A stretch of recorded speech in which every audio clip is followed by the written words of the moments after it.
हाय दोस्तों, मैं एम के सिंह आई आनंद इंग्लिश क्लास की तरफ से आप सभी का हार्दिक स्वागत करता हूं। विश्वकर्मा पूजा के शुभ लक्ष्य पर आप सभी को मेरे तरफ से सौ प्रेम भेंट। जैसा कि कुछ बच्चों ने ऐसा भी ख्वाहिश जाहिर की है कि प्रीपोजिशन का थोड़ा सा जो कुछ पार्ट ऐसे होते हैं जो कॉम्प्लिकेटेड होते हैं, थोड़ा जटिल होते हैं। ऐसा नहीं कि बहुत बड़ी चीज़ है, साधारण ही होते हैं। थोड़ा सा उसके जो इन्फॉर्मेशन आते हैं वो सारे थोड़े से याद रखने में कठिनाई देती हैं। तो मैं चाहता हूं कि आज उन चीज़ों पर आप लोगों ने जो सुझाव भेजा है उस सुझाव पर मैं कुछ काम करूं और कुछ चीज़ मैं दिखाऊं। आज के इस सेगमेंट में मैं प्रीपोजिशन के विभिन्न प्रकार के फंक्शन से आपको अवगत कराना चाहता हूं। छोटा सा क्लिप है, आप इसे देखिए, समझिए, और ढेर सारे जो भ्रांति होंगी प्रीपोजिशन संबंधी दिमाग में, शायद उनका निवारण भी आप अच्छे से कर पाएंगे। चलिए इसी को देखते हुए आज हम लोग शुरू करते हैं। सबसे पहले आता है क्या।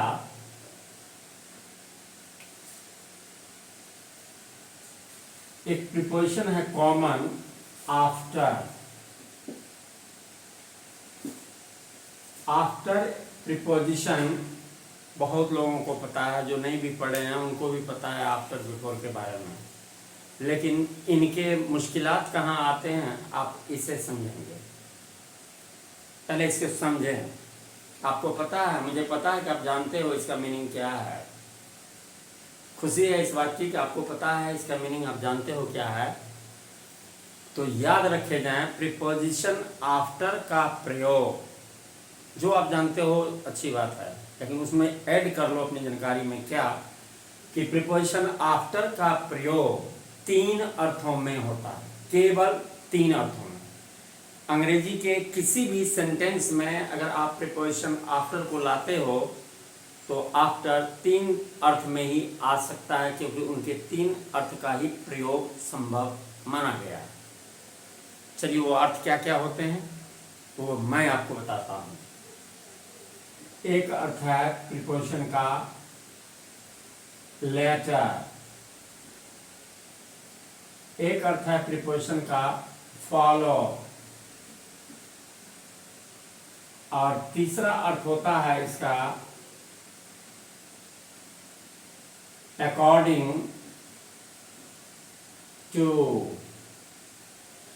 ये 3 अर्थ हैं इनके, यानी किसी भी वाक्य में अगर प्रीपोजिशन आफ्टर आएंगे तो इसी 3 में से किसी एक अर्थ में आएंगे।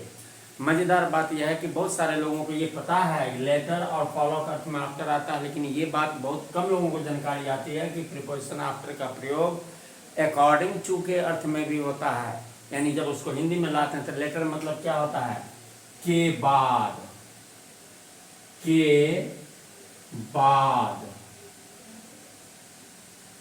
फॉलो मतलब के पीछे, और अकॉर्डिंग टू मतलब के अनुसार।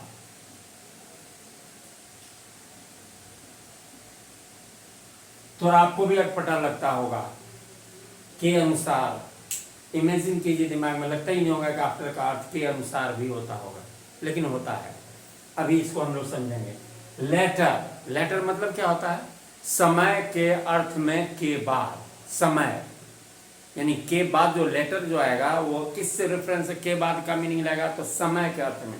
जैसे आप कहते हैं कि वह मेरे बाद आया, व्हाट डज इट मीन, वह मेरे बाद आया मतलब क्या हुआ कि मैं उससे पहले आया, यानी मेरे आने के कुछ समय बाद वो आया, यानी कुछ समय बाद। यानी लेटर ये बताता है समय को। समय के अर्थ में अगर के बाद का अर्थ आता है तब इस अर्थ के लिए भी हम प्रीपोजिशन आफ्टर का प्रयोग करते हैं। कैसे, तो आप देखिए एग्जांपल से।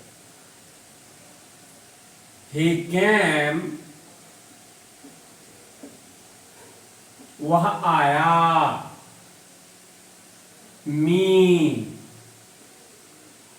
वह मेरे, ही केम आफ्टर मी, वह मेरे बाद आया। यानी यहां पर आफ्टर किस अर्थ में आया, तो यहां पर आफ्टर आया आपका लेटर के अर्थ में। और लेटर का यहाँ अर्थ क्या हो गया, संदर्भ क्या हो गया, तो समय।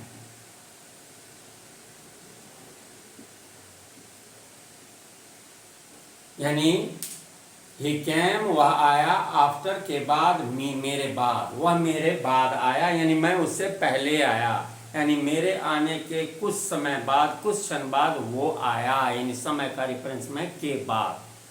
अब दूसरा क्या है, के पीछे। के पीछे भागना, के पीछे दौड़ना, ये भी आफ्टर का मीनिंग देता है, के पीछे। तो के पीछे का क्या हो जाएगा, आप ऐसा लिखते हैं,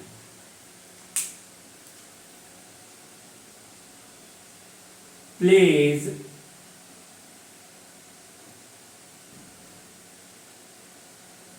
डोंट रन मनी।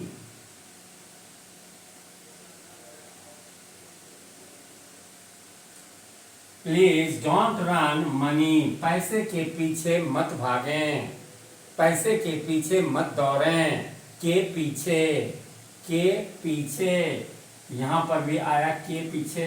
अब के पीछे का के लिए हम क्या लेंगे, तो after. Don't run after money, पैसे के पीछे मत भागें, यानी ये क्या दिखा रहा है, फॉलो। फॉलो यानी, फॉलो यानी क्या हो गया ये,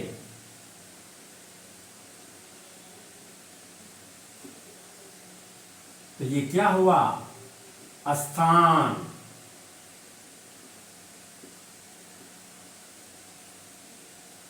रेफरेंस यहां पर स्थान से, कोई आगे है आप उसके पीछे हैं, आगे का स्थान पर कोई है आप उसको पीछा कर रहे हैं, स्थान का बोध कराएगा, इस अर्थ में के पीछे। अब क्या आया, के अनुसार। मोस्ट इंटरेस्टिंग यही है जिसको आप समझ सकते हैं, क्या है, आप लिखते हैं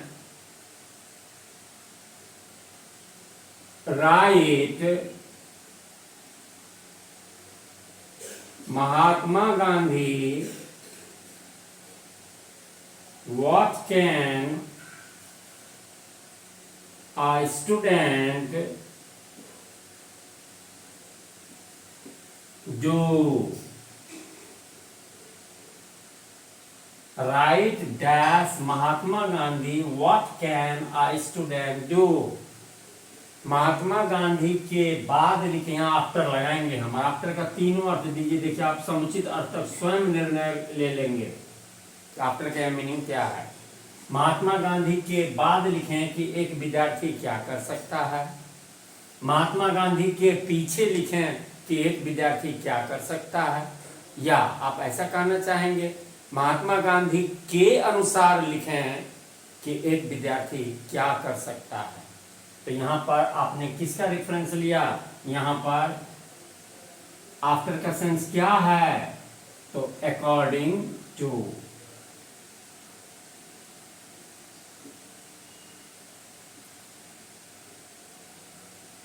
अनुसार।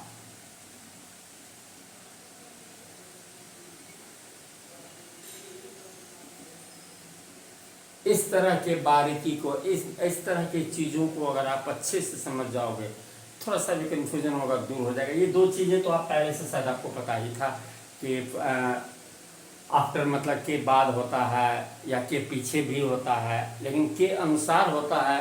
यहाँ तक आप थोड़ा संकोच में थे, तो आप इससे भी आप निसंकोच हो जाएं कि आफ्टर प्रिपोजिशन आफ्टर का प्रयोग हम तीन अर्थों में कर सकते हैं। एक अर्थ आएगा जब समय के रेफरेंस में हम के बाद लिखेंगे तब वहाँ लेटर के अर्थ में, दूसरा स्थान के रेफरेंस में जब के पीछे आएगा तब हम लिखेंगे फॉलो के अर्थ में, और के अनुसार का संदर्भ जहाँ आएगा तब हम लिखेंगे लेटर आफ्टर ही, लेकिन अकॉर्डिंग टू के अर्थ में। अब आप बताओ कंफ्यूजन दूर हुई या नहीं। चलिए अब इसके आगे की कार्रवाई करते हैं। आगे कुछ और आ रहा है जिसको आप देखें और समझें। अगली जानकारी अब दूसरे प्रीपोजिशन से आएंगे, उनका भी इसी तरह का फंडा होगा, लेकिन समझने में मुझे नहीं लगता कि आपको कहीं परेशानी होगी इन चीज़ों को। आप सिर्फ एक बार नोटिस ले लो अपने ध्यान को धारण करो और नोटिस लो, अटेंशन दो, और उसके बाद दोबारा पढ़ो या ना पढ़ो आपके दिमाग में आ जाएगा। अब बारी आ रही है, एक प्रिपोजिशन और है जिसका नाम है बिफोर। ये भी कॉमन प्रिपोजिशन है जिसके बारे में बहुत लोग जानते हैं, बहुत लोगों को पता है। बिफोर मतलब के पहले, से पहले, के पहले, से पहले, सब लोगों को जानकारी है। लेकिन यहां पर आपको एक बात और समझना होगा, प्रिपोजिशन बिफोर का प्रयोग केवल और केवल दो अर्थों में होता है। जहां भी आएगा आफ्टर, सॉरी बिफोर, ये दो ही संदर्भ स्पष्ट करता है। पहला संदर्भ क्या होता है इसका, उसको कहते हैं अर्लियर,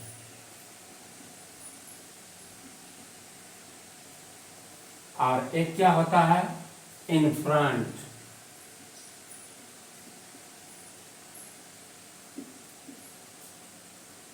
अब अर्लियर का संबंध क्या है, तो अर्लियर का हिंदी क्या हो जाएगा, तो ये के या से पहले, और इन फ्रंट का क्या हो जाएगा, के सामने, सम्मुख। प्रिपोजिशन बिफोर इस दो संदर्भ के लिए जाना जाता है। अगर आएगा, मोस्टली प्रयोग इसी दो संदर्भ में प्रिपोजिशन बिफोर का होता है, और हम लोग जानते भी हैं इसको। चलिए, अब इसी फंडामेंटल को हम लोग एग्जाम्पल से भी समझते हैं कि प्रिपोजिशन बिफोर का अर्थ कहाँ पर के या से पहले, और प्रिपोजिशन बिफोर का कहाँ पर अर्थ के सामने।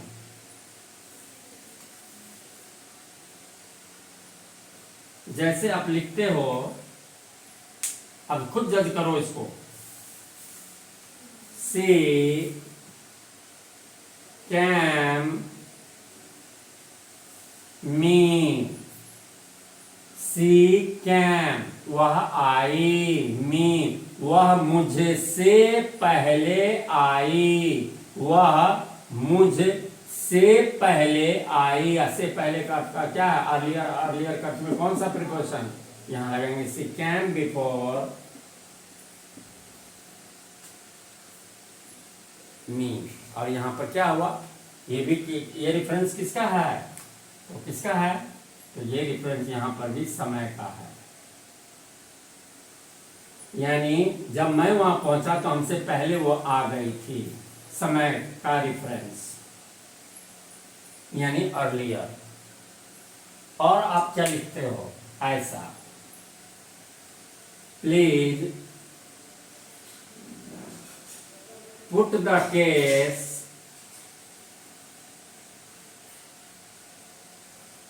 द जज,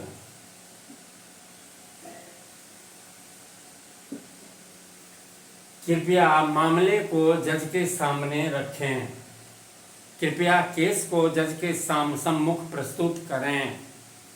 के सामने, और के सामने के अर्थ के लिए हम क्या लेंगे, यहां भी before. Please put the case before the जज, और यहां बिफोर का मतलब क्या हो गया, इन फ्रंट, यानी के सामने।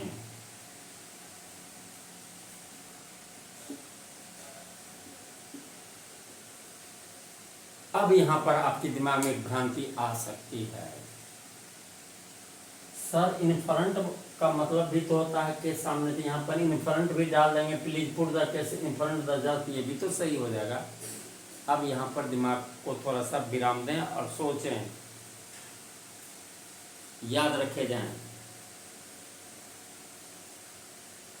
नॉन लिविंग के सामने जब करेंगे किसी को भी, कोई वस्तु को ऑब्जेक्ट है वो नॉन लिविंग है, और उसके सामने किसी को बताएंगे, तब इसके लिए बिफोर का प्रयोग नहीं होगा, इसके लिए इन फ्रंट का प्रयोग होगा। लेकिन किसी को लिविंग के सामने करेंगे तब वहां पर इन फ्रंट नहीं होता है, वहां पर बिफोर होता है। आप केस को किसके सामने कर रहे हो, जज। ये लिविंग है या नॉन लिविंग, जज लिविंग या नॉन लिविंग, लिविंग। और आप बोलोगे मेरा घर तुम्हारे घर के सामने है, मेरा घर किसके सामने है, तो तुम्हारे घर के सामने। तो घर क्या है, लिविंग है या नॉन लिविंग, नॉन लिविंग। यहाँ पर बिफोर का प्रयोग नहीं करेंगे, ऐसा नहीं लिख देंगे my house is before your house, गलत हो जाएंगे। हम वहाँ बोलेंगे my house is in front of your house, क्योंकि नॉन लिविंग है मकान। तो किसी नॉन लिविंग के सामने अगर करेंगे तब इसके लिए बिफोर शब्द का प्रयोग ना करें, इन फ्रंट शब्द का प्रयोग करें। और अगर किसी लिविंग के लिए करेंगे तो वहाँ पर इन फ्रंट शब्द का प्रयोग ना करें, वहाँ पर बिफोर शब्द का प्रयोग करें। ये टेक्निकली जानकारी, थोड़ी जानकारी तो आपको पहले से थी। इन भ्रांति से निकल जाओ, समझ जाओ कि ऐसा होता है। चलिए अब आगे और जानकारी आ रही है। ये तो हो गए बिफोर के संबंधी। जितने भी कंफ्यूजन हैं, कंट्रोवर्सीज हैं, प्लीज शेयर मी, आप हमसे शेयर करो। मैं कोशिश करता हूँ कि उसका मैं समाधान करूँ, ढूंढूं, आपके सामने रखूं। छुपाओ मत, अपना ओपिनियन खुले मन से जाहिर करो, बताओ।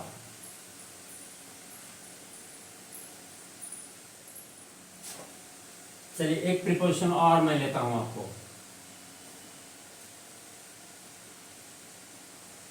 Of, preposition of.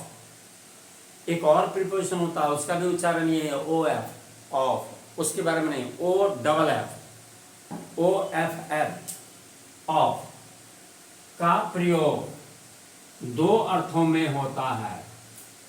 Preposition of का प्रयोग केवल दो अर्थों में होता है। पहला अर्थ,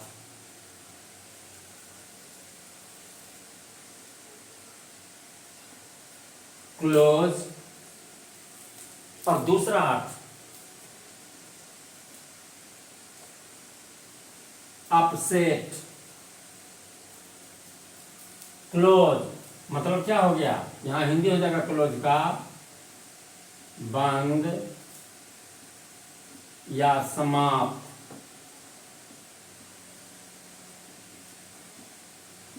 यहाँ क्लोज का मीनिंग ये होगा, यानी समाप्त के अर्थ में, बंद के अर्थ में हम प्रिपोजिशन ऑफ को लाएंगे। और दूसरा अपसेट, नाराजगी, खिन्नता, नाराजगी, खिन्नता, इस अर्थ में भी हम प्रिपोजिशन ऑफ का प्रयोग करेंगे। और जब आप इसे प्रयोग में लाओगे तो आपको बहुत मजा आएगा। कैसे, तो आप देखो, आप लिखते हो ऐसा, don't talk to him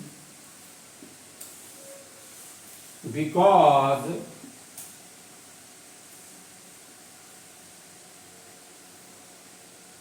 his mood is dash now. Don't talk to him. उससे बात मत करो। क्यों नहीं करो? बिकॉज, क्योंकि हिज मूड, क्योंकि उसका मिजाज जो है वो क्या है, डैश है। क्या है, नाराजगी में है, खिन्न है, या बंद है, या समाप्त है। तो यहाँ आप लेंगे ऑफ, लेकिन ऑफ का क्या मीनिंग होगा, दो ही मीनिंग होता है। यहाँ पर कौन सा मीनिंग आप रखेंगे, आप इसे सोचो। उससे बात मत करो क्योंकि उसका मिजाज बंद है, अच्छा लगेगा? ऐसा बोलेंगे तो अच्छा लगेगा, तो क्या नहीं बोलना पड़ेगा, उससे बात मत करो क्योंकि उसका मूड अभी खराब होगा। अपनी बोलचाल की भाषा में क्या बोलते हो, ओकरे से मत बोल, उसका भी माथा खराब है, ऐसा बोलते हैं। ये माथा खराब है, what does it mean, mood off है।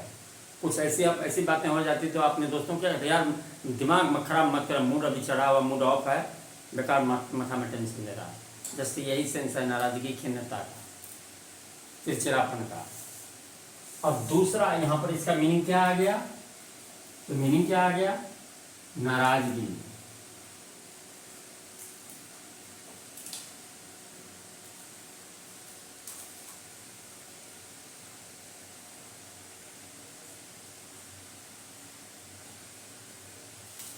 अब एक और आता है एग्जाम्पल, आप उससे देखिए। द मीटिंग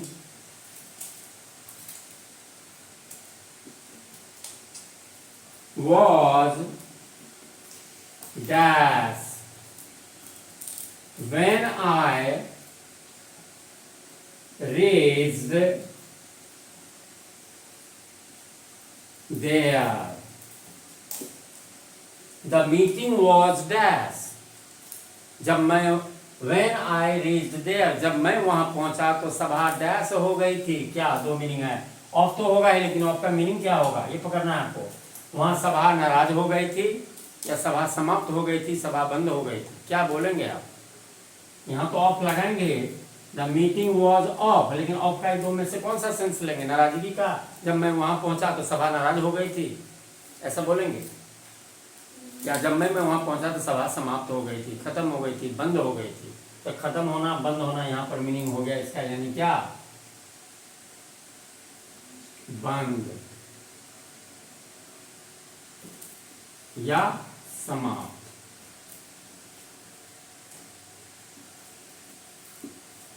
ऐसे छोटे छोटे चीजों पर अगर आप आकलन करोगे, छोटी छोटी चीजों को अगर देखोगे, आई होप कि आप धीरे धीरे इम्प्रूव कर जाओगे। हर बात करो, पढ़ाई में डरो मत। हर चीज में डर जरूरी है, क्योंकि अपनी मजबूती को पकड़ने के लिए डरना जरूरी होता है। आप कितने मजबूत हो, इसलिए अपने आप में डर रखो। मेरे कहने का मतलब ये है कि ये कपड़ा पूरा काला है, ये कितना काला है ये तब तक पता नहीं चलेगा जब तक इसमें थोड़ा मोबाइल ना लगा दें। तो ठीक उसी तरह से आप निडर हो, तो आप कितने निडर हो इसको जानने के लिए तभी पता चलेगा जब आप में कुछ डर हो। लेकिन दुनिया का सबसे उत्तम काम है पढ़ाई, जिसको आप करते हो। तो इसकी एक ही खासियत है कि इसको जब भी करो तो डरो मत। नहीं आता है फिर भी डर के मत करो, नहीं आता जो आता है वैसा करो। गलती हो गई, जानकार लोगों के पास जाओ, उससे पूछ लो, सीख लो, जानो। ये सबसे अच्छी नीति है समझने की, जानने की। किसी भी विषय को पढ़ाई में डरना मना है। क्लियर? मन से पढ़िए। अब आगे के सेगमेंट में भी ऐसे, अभी तो मैंने लगभग आपके सामने 3 प्रिपोजिशन ऐसे रखे हैं जो एक से अधिक अर्थ देने वाले थे, जहाँ कुछ कंफ्यूजिंग होती है। ढेर सारी चीज़ें आएंगे इसके अंतर्गत, मैं उसे भी दिखाऊंगा। फिर मैं आऊँगा उधर से बेसिक पर आपके सामने। तब तक के लिए, आज के लिए जय हिंद, जय भारत।